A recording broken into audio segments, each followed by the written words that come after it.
and welcome to the Ringgold Band video series, Ringgold Rapid Response. My name is Cindy Miller-Aungst, past president of the band, and we would like to share with you some of the lives of our band members outside of band rehearsal. With me is actually the founder and the originator of this series, Patricia Kline. So, hi, Patty.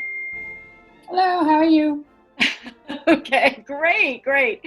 I think this was your first day of school, wasn't it? It's the first full day. We had half days on Thursday, Friday, but students weren't back. I actually didn't have any students today because I'm pull out, so they're still. We had a little spiel on joining our music ensembles, and the music teacher's doing that. So we popped in on Thursday, Friday, but this whole week we're just seeing students over the Zoom instrument test, but we don't actually have classes. But they're doing their regular classwork this week. Right. Well, I know you're excited to get going and get going with your program is what I'm trying to say, and hopefully to keep these kids going during these crazy times. So I know the answers to these questions, but our audience doesn't. They've seen you in several of these interviews doing such a great job, but let's get to know you a little bit. So what section of the band do you play in? I play in the horn section. Okay. And do you serve in the band other than playing? Like you, I wear many hats. I first, for many years, just was a member of the band, and then I became a member at large, and then the webmaster, and now I'm the historian and I grant writer. And when you said you wear many hats, you truly do. Patty has been amazingly good at grant writing and helped us to procure funds to keep our programs going, that are youth programs and concerts in Reading, and we're very grateful. Thank you.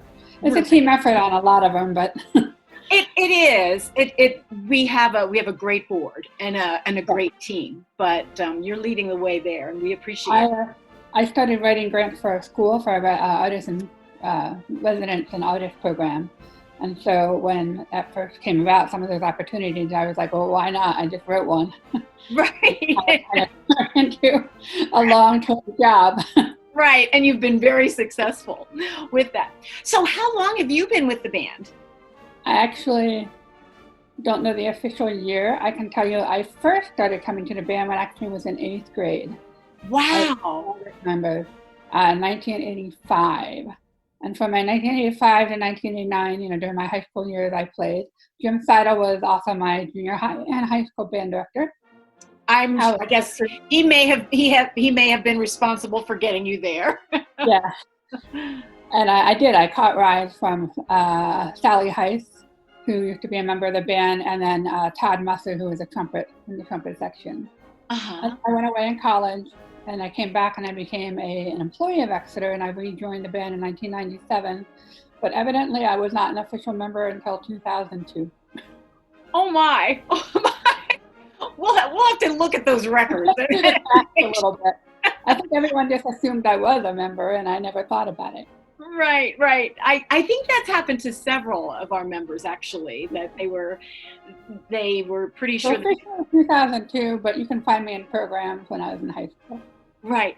Now, when you were in the band in high school, were there many other young people involved?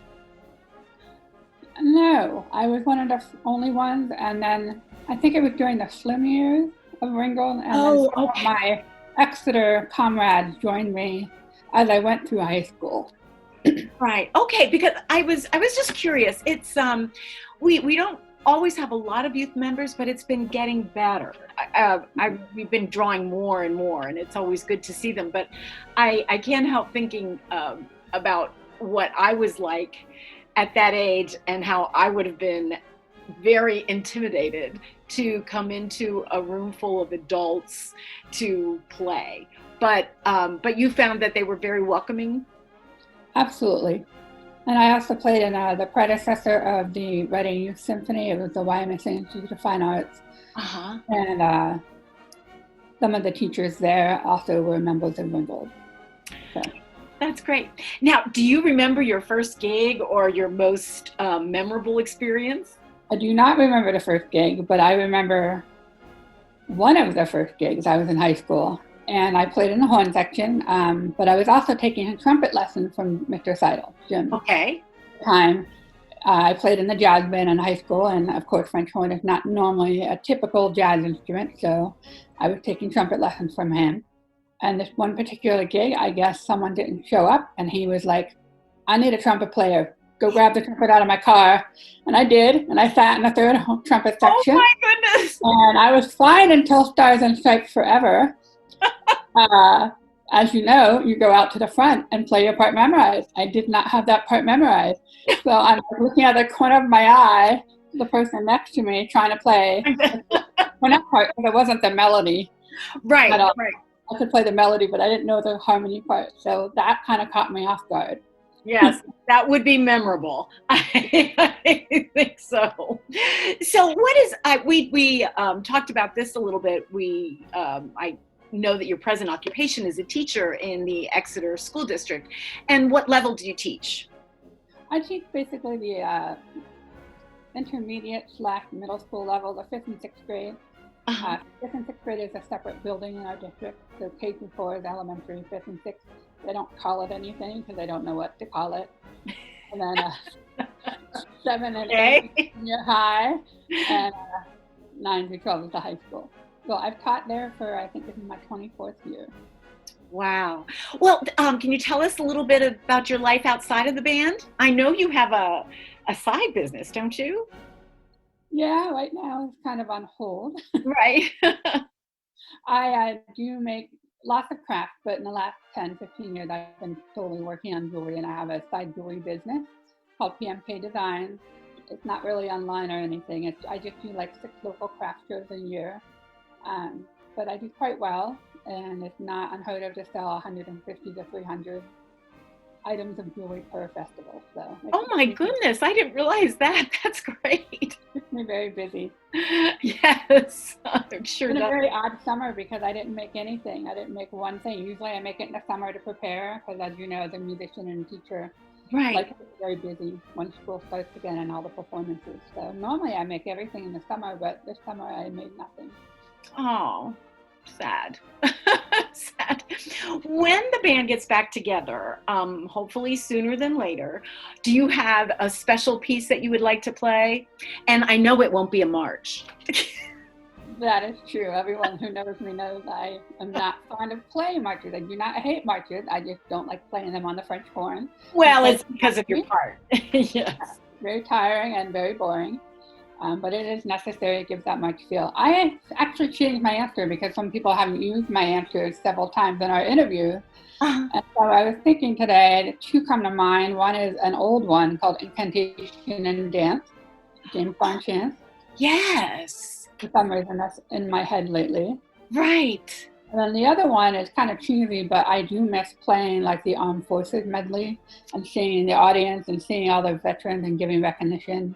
You know, that Americana spirit we've really missed through the pandemic. And even though it's not a great musical piece, it's an emotional, right. It's an emotional piece. And interesting that you would pick that because I know we've all played it so often that we do get to look up from our music when we're playing it, and seeing the faces of the people that are participating and standing for their particular a particular part of the service that they belong to is very, very meaningful. Absolutely. I've been doing, as you know, an archival project for our band. Yeah. And I would see the pictures of, the picnics and the churches and all of that. And it was just dawned on me. It's like, I'm going to say this today. Yes. So is there anything else you would like our audience to know about the Ringgold Band? Well, we are definitely an unfinished diamond in Berks County. People need to polish it off to see what we really are. We've been here since 1852, and actually before that, but officially since 1852, a long-standing band with lots of great musicians over the years. I discovered that my horn teacher actually was a member of the Ringgold Band. Never knew that. He performed in New York City, and as you go through the ledgers and the things, like, wow, he was a member too. Wow. Any accomplished musician has at one point been part of the Ringgold band in their time in Berks County. And it's a great band, great people, and we play a wide variety of music. And I think people should come out and see it. Yes, and we really hope that they'll be able to soon, because these, this interview happens to be on a Monday, and it's really hard on Monday. I don't know what to do in the evening because for so many years, Monday was devoted to Ringgold rehearsal, and I miss the camaraderie, miss the music making. I even miss playing marches, which I never hear me play again. Oh my gosh! Complain about it again. We need to save that clip. Yeah. Someone will never let me say it down. Not a lot of marches, but you know. Right. But some. Well, Patty, thank you so much for all you do for the band, for starting this this project of the rapid responses. It's you and I really get to connect with our members in a different way, and we get to see everybody, even though it's virtually. It's still a way to connect. So and that's due to your initiative, and we thank you for it. So this is Cindy Miller-Aungst and Patricia Kline signing off for Ringgold Rapid Response. Hope to see you soon. Thank you. Bye. Bye.